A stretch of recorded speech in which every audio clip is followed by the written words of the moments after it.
అందరూ కూడా వాకుతో మాట్లాడుకోవాలి. తండ్రి కుమార పరిశుద్ధాత్మ స్వామి యేసురాజాని వందనాలు స్తోత్రములు స్తుతులు నాయన. దయగల తండ్రి కృపగల తండ్రి యేసు ప్రభయ్య, గొప్ప దేవుడవు నీవు శక్తిమంతుడు కనుక యేసయ్య. ఆది అందు వాక్యము నేను, వాక్యమే దేవుడై ఉండేను అయా. వాక్యమే కృపాసత్య సంపూర్ణుడు అయి తండ్రి లోకమంతా మీరు తండ్రి సంచరించి ఉన్న దేవ యేసు ప్రభా తండ్రి. కూడిన మమ్మలను దీవించి ఆస్వాదించండి నాయన. అయా కుట్ర వేసి కూర్చోండబెట్టండి. నీ వాక్యం ఉపదేశముతో మమ్మలను యేసు ప్రభు బలపరచమని స్థిరపరచమని తండ్రి నీకు అప్పగించుకుంటూ సమర్పించుకుంటూ విన్నవించుకుంటూ బతుకులాడుకుంటూ తండ్రి నీ భద్రతలో మమ్మల్ని ఉంచుకెంచమని వాక్యం అయ్యి ఉన్న యేసు క్రీస్తు నామములో అడిగి వేడుకుంటున్నాం మా పరమ తండ్రి. మరణాత. లేవీయుల గ్రంథము 2వ అధ్యాయము 14వ వచనం. ఒకవేళ ఆయన మనసు తిప్పుకొని పశ్చాత్తాపడి మీ దేవుడైన యెహోవాకు తగిన నైవేద్యములను పానార్పణములను మీకు దీవెనగా అనుగ్రహింపడని ఎవడు చెప్పగలడు? సీయోనులో బాగా ఊదుడి, ఉపవాసము ప్రతిష్ఠించుడి, ప్రతిదినము నియమించి ప్రకటన చేయుడి, జనములను సమకూర్చుడి, సమాజ కూటములు ప్రతిష్ఠించుడి, పెద్దలను పిలువనంపించుడి, చిన్నవారిని సన్యపానం చేయు బిడ్డలను తోడుకొని రండి. పెళ్లి కుమారుడు అంతఃపురములో నుండి పెళ్లి కుమార్తె గదిలో నుండి రావలను. యెహోవాకు పరిచర్య చేయు యాజకులను మండపమునకు బలిపీఠమునకు మధ్య నిలబడి కన్నీళ్లు విడుచుచు యెహోవా నీ జనుల ఎడల జాలి చూపుకొని అన్యజనులు వారి మీద ప్రభుత్వము చేయనట్టు వారిని అవమానమునకు అప్పగించకము. లేని ఎడల అన్యజనులు వారి దేవుడు ఏమయ్యుండునో కదా అని వేడుకొనవలెను. నీ సన్నిధిలో నాలో నీ సన్నిధిలో నీ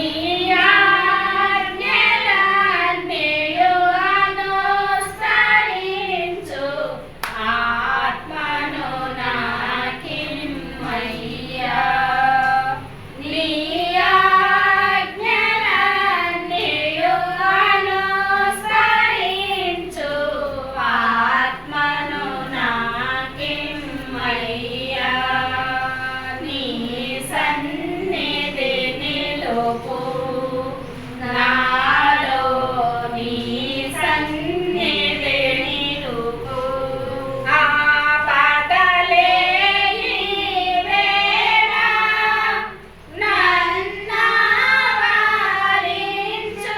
నన్నావరించుచుండు. ఆపదలే ఈ వేళ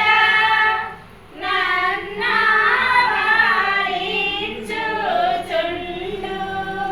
నీ సన్నిధి నాదాగు చోటను ఆదరగా పడుచుండు. నీ సన్నిధి నాదాగు చోటను ఆదరగా పడుచుండు. నీ సన్నిధి నిలుపు నాలో నీ సన్నిధి నిలుపు. హల్లెలూయా. దేవుని యొక్క వాక్య భాగములో ఒకవేళ ఆయన మనసు తిప్పుకొని మనసు తిప్పుకొని పశ్చాత్తాపడి నీ దేవుడైన యెహోవాకు తగిన నైవేద్యములు. మనం ఏం చేయాలంటే దేవుడికి నైవేద్యములు ప్రాణార్పణములను ఎట్లా ఉంటాయంటే మనకి దీవెనగా అనుగ్రహించును దేవుడు. నైవేద్యములు అంటే నైవేద్యములు కాదు కానీ మన యొక్క హృదయాన్ని దేవుడికి అర్పించాలన్నమాట.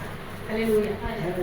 ఏం అర్పించాలి? ప్రాణార్పణం అంటే దేవుడితో మన సహవాసము, దేవుడి సన్నిధిలోనికి మనం వచ్చి ఏం చేయాలి? మన ప్రాణాన్ని దేవుడికి అర్పించాలి. అప్పుడు దేవుడు మనకి ఎట్లా చేస్తాడంటే దీవెనగా మనకి అనుగ్రహిస్తాడు. అనుగ్రహింపడని ఎవడు చెప్పగలడు? దేవుడు దీవించలేదని మరి ఎవడో చెప్పగలడు అంటున్నాడు అన్నమాట. మరి సియోనులో బాగా ఓదండి, ఉపవాస దినము ప్రతిష్ఠించండి, ప్రతి దినం కూడా మరి నియమించి ప్రకటన చెయ్యండి అని దేవుడు ఇక్కడ జనములను సమకూర్చండి, సమాజ కూటములో ప్రతిష్ఠించండి. ఏం చేయాలంటే సమాజ కూటములో పెట్టుకుని మరి మనం ఒక కూటాన్ని ఏర్పరుచుకున్నాం. మరి చిన్న మంద భయపడొద్దు అన్నాడు దేవుడు. హల్లెలూయా. మరి అప్పుడు మనం ఏం చేయాలి? జనాన్ని సమకూర్చుకుని ప్రతిష్ఠించి పెద్దలను మరి పిలువనంపించండి, చిన్నవారిని కూడా ఎట్లా అంటున్నాడు దేవుడి యొక్క సన్యపానము చేసే బిడ్డలను కూడా తోలుకుని రావాలంట దేవుని యొక్క సన్నిధిలోనికి. మరి పెళ్ళ కుమారుడు అంతఃపురములో నుండి, పెళ్ళ కుమార్తె గదిలో నుండి రావలెను. యెహోవాకు పరిచర్య చేయు యాజకులు మరి మండపమునకు బలిపీఠమునకు మధ్యంట నిలువబడి వీళ్ళు ఏం చేయాలంటే కన్నీళ్లు విడుచుచు ఏం చేయాలి? మరి సేవ చేసేవాళ్ళు ఏం చేయాలంటే మరి మనందరమేమో జనాన్ని సమకూర్చాలి, కోటాలు పెట్టుకోవాలి, దేవుణ్ణి గణపరచాలి, మహింపరచాలి, పరిచర్య చేయాలి. మరి ఇక్కడ అంటున్నాడు మరి బలిపీఠం మధ్య నిలవబడి అంట కన్నీళ్లు విడుచుచు. ఎవరంటే యాజకులు. మరి సేవ చేసేవాళ్ళు ఏం చేయాలి? దేవుని యొక్క బలిపీఠం వద్ద నుంచుని మరి జనులైన వారి కోసమై కన్నీళ్లు విడుచు మరి దేవుడికి మనం చేయాలి, ప్రార్థన చేయాలన్నమాట. మరి ప్రార్థన చేస్తే దేవుడికి మన మనవులన్నీ చెప్పుకున్నట్టు. నీ మనవి వినగానే నీ తండ్రి కొట్టి నెరవేర్చునంతాయు తెలుసునా. నీ మనవి వినగానే నీ తండ్రి కొట్టి నెరవేర్చునంతాయు తెలుసునా. నీ తండ్రి నేమంబు నీ మీదకి రానిదే, నిగ్గాలేనిది లేదు తెలుసునా. నీ ఆత్మలో ఆత్మ తెలుసునా.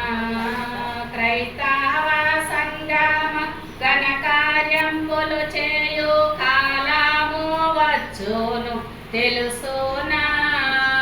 క్రీస్తు ప్రభువు నీ క్రియల మూలంబుగా కీర్తి పొందునాని తెలుసునా.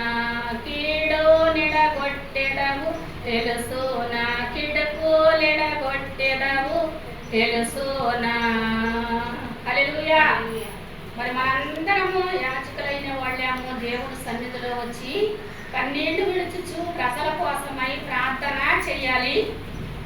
మరి దేవుని విశ్వాసులైన వారు ఏం చేయమంటున్నాడు దేవుడు? మరి అందరినీ కూడా పోగు చేసి దేవుణ్ణి ప్రకటన చేయాలి, సమకూర్చాలి. మరి మన యొక్క ప్రాణార్పణములను దేవునికి అర్పించాలి, మన యొక్క నైవేద్యములు దేవునికి మరి అర్పణములుగా అర్పించమని దేవుడు ఇక్కడ మరి మనతో చెప్పుచూ ఉన్నాడు అన్నమాట. మరి యెహోవా నీ జనుల ఎడల జాలి చేసి కొన్ని అన్యజనులు వారి మీద ప్రభుత్వం చేసినట్టు వారిని మరి అవమానమునకు అప్పగించము అంటున్నాడు అన్నమాట. మరి మనం ఎక్కడ ఉన్నాము? అన్ని జనాంగములలో మరి జీవిస్తూ ఉన్నాం. మరి మనం దేవుని యొద్దకు వచ్చి దేవుణ్ణి నమ్ముకున్నాం. మరి మనందరం కూడా ఏమంటున్నాడు ఇక్కడ? ప్రవర్త చెప్తూ ఉన్నాడు అన్నమాట. అన్ని జనముల్లో మేము నివసిస్తూ ఉన్నామయ్యా, అన్ని జనులకు మనం మమ్మల్ని మరి మా మీద ప్రభుత్వము చేసినట్టు చేయొద్దయ్యా, మమ్మల్ని వాళ్ళకి అప్పగించొద్దయ్యా అని మరి ఇక్కడ ఆయన మరి చెప్తూ ఉన్నాడు అనమాట. మరి 1వ అధ్యాయంలో 14వ వచనంలో కూడా ఉపవాస దినము ప్రతిష్ఠించండి, ప్రతి దినము ఏర్పరచండి, యెహోవాను బతిమాలుకునుటకై పెద్దలను దేశంలోని జనులందరినీ కూడా ఎక్కడికి తీసుకురమ్మంటున్నాడు దేవుడు? ఇక్కడ మనతో మాట్లాడుతూ ఉన్నాడు. మరి మనందరం కూడా ఏం చేయాలంట? ఉపవాస దినము ప్రతిష్ఠించాలి. మరి వారానికి ఒక రోజైనా మనం ఉపవాసము చేయాలి. దేవుడికి చేయగలమా చేయలేమా చెప్పాలి. మనందరం ఒకరోజు వారానికి చేయగలుగుతామా చేయలేమా? మరి సాయంత్రం మనం ఏమీ తినకోకుండా కాదు, కానీ అల్పమైన ఆహారం తీసుకుని మరి దేవుడికి ఇక్కడ చెప్పుచూ ఉన్నాడు అన్నమాట. మరి మనతో ఉపవాస దినము ప్రతిష్ఠించండి అన్నాడు. హల్లెలూయా. ప్రతి దినము ఏర్పరచండి. మరి యెహోవాను బతిమాలుకునుటకై మనం ఏం చేయాలి? ఉపవాస దినం ప్రతిష్ఠించి మరి దేవుని యొక్కకు వచ్చి దేవుడిని అంట బతిమాలుకోవాలంట. ఏమని బతిమాలుకోమంటున్నాడు? పెద్దలను దేశంలోని జనులందరినీ కూడా మీ దేవుడైన యెహోవా మందిరములలో సమకూర్చండి. హల్లెలూయా. చదువుతుంది ఇక్కడ అధ్యాయం. మీ దేవుడైన యెహోవా మందిరములో సమకూర్చండి. హల్లెలూయా. ఎవరు సమకూర్చాలి? 1వ అధ్యాయము 14వ వచనం కింద 15వ వచనం పైన మీ దేవుడైన యెహోవా మందిరములో సమకూర్చుడి. అది ఎంత భయంకరమైన దినము! అది జల ప్రళయం వలె సర్వశక్తుని యొద్ద నుండి వచ్చును. మనము చూస్తుండగా మన దేవుని మందిరములో ఇంకా సంతోషము ఉల్లాసమును నిలిచిపోయేను.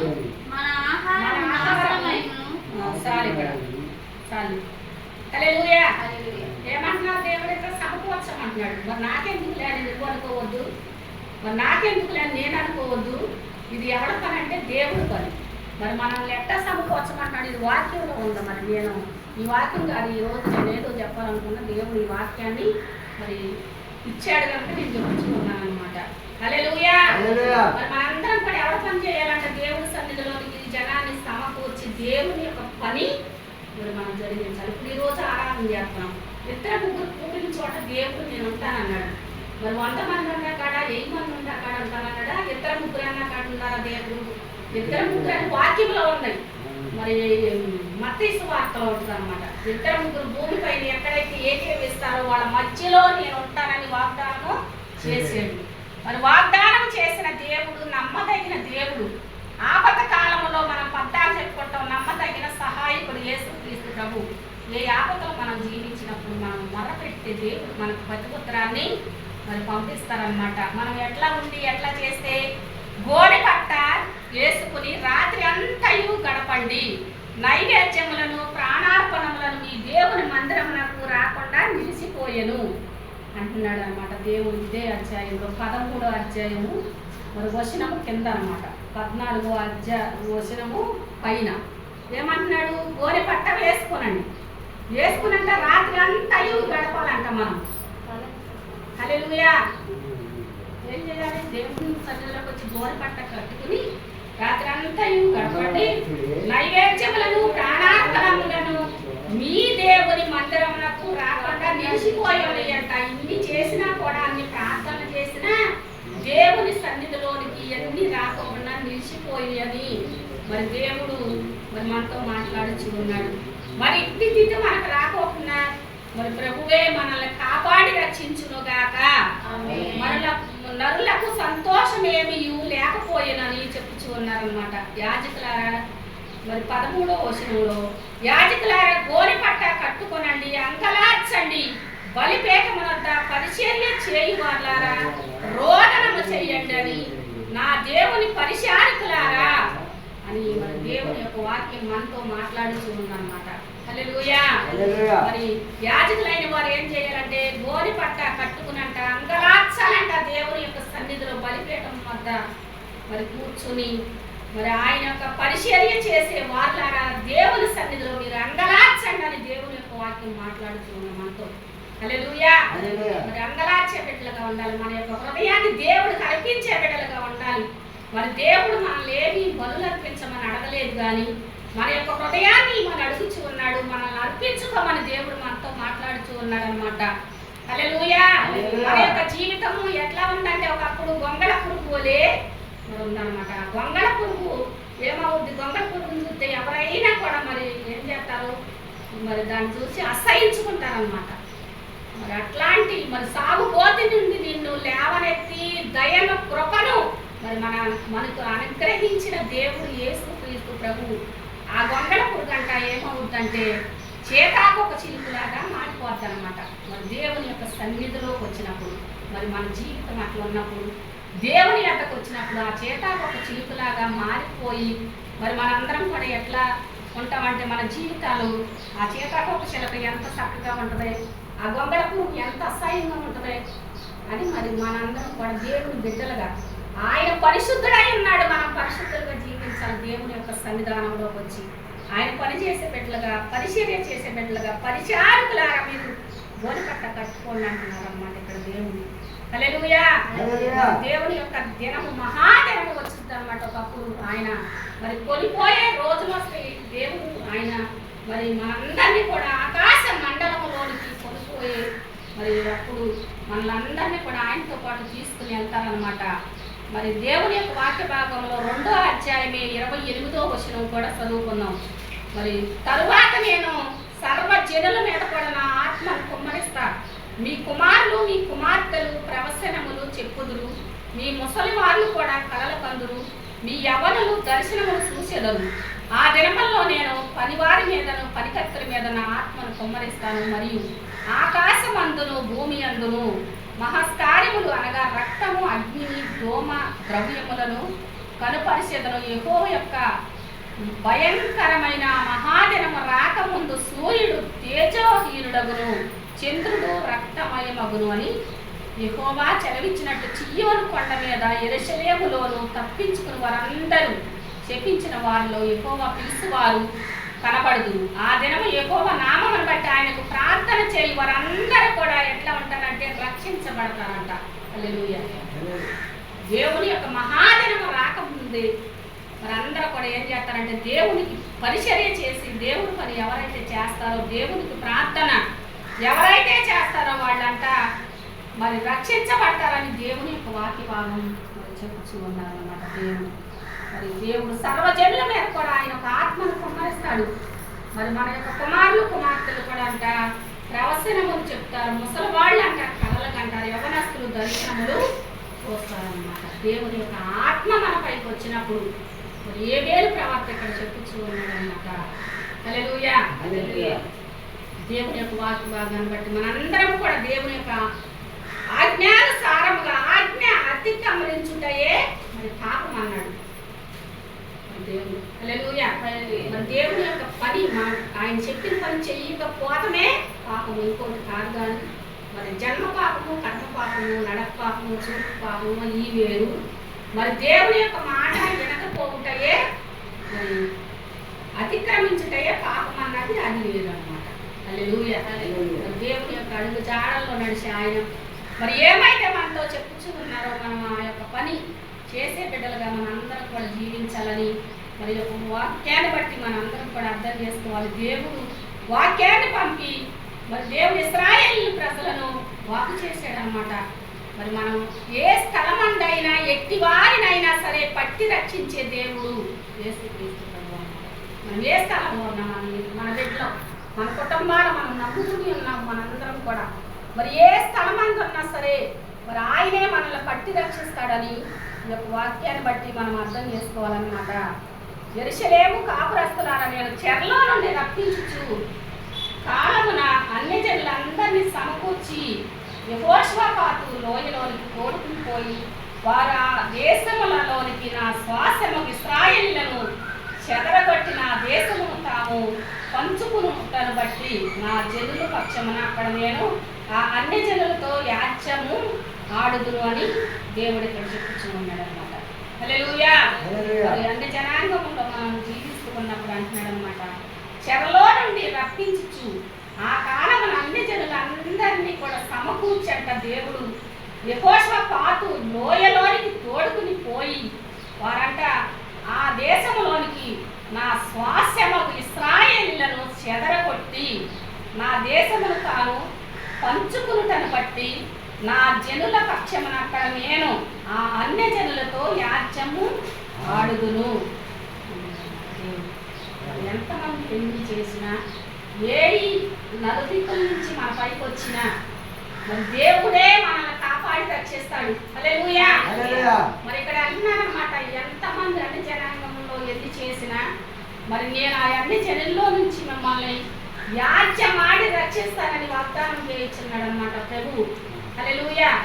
మరి మనం నమ్ముకున్న దేవుడు ఎంతో గొప్పోడు, శక్తిమంతుడు, మరి సర్వశక్తిమంతుడు అన్నమాట. ఆయన సర్వాధికారి, స్తోత్రార్పుడు, పూజార్పుడు, మహనీయుడు, మరియమ్మ తనయుడు. మరి లోకానికి ఆయన దేవాది దేవుడై ఉండి మనిషి కుమారుడిగా మరియమ్మ గర్భాన మరి జన్మించి ఈ లోకానికి వచ్చిన దేవుడు మన యేసుక్రీస్తు ప్రభువు. మనం నమ్మిన దేవుడు ఎప్పుడు కూడా మరి మనకు అన్యాయం చెయ్యరు. ఆయన మరి ఎవ్వరికి కూడా కీడు చేయడు కానీ మేలే చేస్తాడు. ఏ ఒక్క విషయంలోనైనా సరే మరి కీడు చేస్తాడు, పాడు చేస్తాడు అనుకుంటే అది వాళ్ళ యొక్క దురదృష్టం అన్నమాట. హల్లెలూయా. మరి మేలే చేస్తాడు ఏ ఒక్క విషయంలోనైనా సరే. మరి మనం ఆయనతో పాటు ఉండి మరి ఆయనలో మనం జీవిస్తూ ఉండి ఆయన సన్నిధిలో మనం నిందారితులై జీవిస్తూ మరి ఆయన యొక్క సాక్షులుగా మనందరం క్రీస్తు సాక్షులుగా నిలబడాలని మరి యొక్క వాక్యాన్ని బట్టి మనందరం కూడా అర్థం చేసుకోవాలన్నమాట. ఈ చిన్ని పరిశుద్ధ వాక్యము ప్రభువు మనందరి వెలికిట్లో దీవించి ఆస్వాదించునుగాక. చిన్న ప్రార్థన చేసుకుందాం. మహాపరిశుద్ధుడు అయిన మా పరమ తండ్రి యేసు ప్రభువయ్య, నీ వందనాలు స్తోత్రములు స్తుతులు నాయన. దయగల దేవ, కృపగల తండ్రి యేసు ప్రభువయ్య, కూడి ఉన్న మమ్మల్ని నీ చేతులకు అప్పగిస్తూ ఉన్నాం తండ్రి. ఆదరణ లేని వారికి ఆదరణ కలిగించండి. వాక్కుతో మీరు బాగు చేయండి అయ్యా. మరణంచుల నుంచి కూడా నా తండ్రి యేసయ్య నీ వాక్కును పంపించి లేపే దేవుడు యేసయ్య. నాయన లాజరు గారు తండ్రి 4 దినములు సమాధిలో ఉన్నప్పుడు దేవా అయ్యా లాజరు బయటికి రమ్మని కేక వేసావు తండ్రి. స్తోత్రములు నాయన.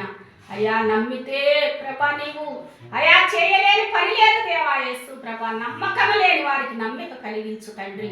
మీకు స్తోత్రములయ్యా. ఏ బిడ్డలు ఏ ఆపదలో ఉన్నారో ఆపద తప్పించండి అయ్యా. ఏ బిడ్డలు ఏ చీకట్లో జీవిస్తూ ఉన్నారో అయ్యా వెలుగును ప్రసాదించండి అయ్యా.